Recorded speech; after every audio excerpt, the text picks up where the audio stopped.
ഈ കോൺഗ്രസ്സുകാർക്ക് ഈ 99 എട്ടച്ചെങ്ങിന് കൊടുക്കാതെ ഒരു 65-75 ഒക്കെ കൊടുത്തു കഴിഞ്ഞാൽ ഇന്ന് എട്ടച്ചെങ്ക് താഴെ പോകുമായിരുന്നു. പക്ഷെ കേരളത്തിൽ, ഇന്ത്യയിൽ ഭരണമുള്ള കക്ഷി കമ്മ്യൂണിസ്റ്റ് പാർട്ടിക്ക് സാമ്പത്തികമായിട്ട് കള്ളത്തരം ചെയ്ത് അമ്മയും മോളെയും മരുമോനെയും ഒക്കെ രക്ഷിക്കുന്നത് പിണറായി വിജയനെ ഏറ്റച്ചെങ്കുള്ളത്.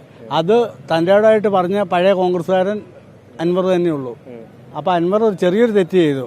ഞങ്ങൾ രാഹുൽ ഗാന്ധിനെ DNA പരിശോധിക്കാൻ നിൽക്കണം പറഞ്ഞല്ലോ. എന്നാൽ ഞങ്ങൾ വിളിക്കും, 2 കൈ കൂട്ടി സ്വീകരിക്കും. തിരുവമ്പാടി ഞങ്ങളുടെ കോട്ടയാണ്. പക്ഷെ ഞങ്ങൾ ഇപ്പോൾ ഇടതുപക്ഷത്തിനാണ് ചെയ്യുന്നത്. അതെന്തുകൊണ്ടാണ്? തിരുവമ്പാടി UDFന്റെ കോട്ട, LDFന് പോയത് എന്തുകൊണ്ടാണ്? ഈ 99 സീറ്റ് LDF വാങ്ങിയത് എങ്ങനെയാണ്? കോൺഗ്രസിന്റെ ഇപ്പോൾ ഞാൻ രാഘവൻ ഏട്ടൻ്റെ അവിടുത്തെ ഇത് പോയിട്ട് വന്നാൽ അങ്ങനെ അനങ്ങാതെ കസേര ഇരുന്നിട്ട് കാര്യമില്ല. ശരിക്കും അധ്വാനിക്കുന്നവർക്ക് മാത്രമേ കാര്യമുള്ളൂ. മുരളീധരനുണ്ടല്ലോ, കേരളത്തിന്റെ മുഖ്യമന്ത്രിയാകേണ്ട വ്യക്തിയാണ്.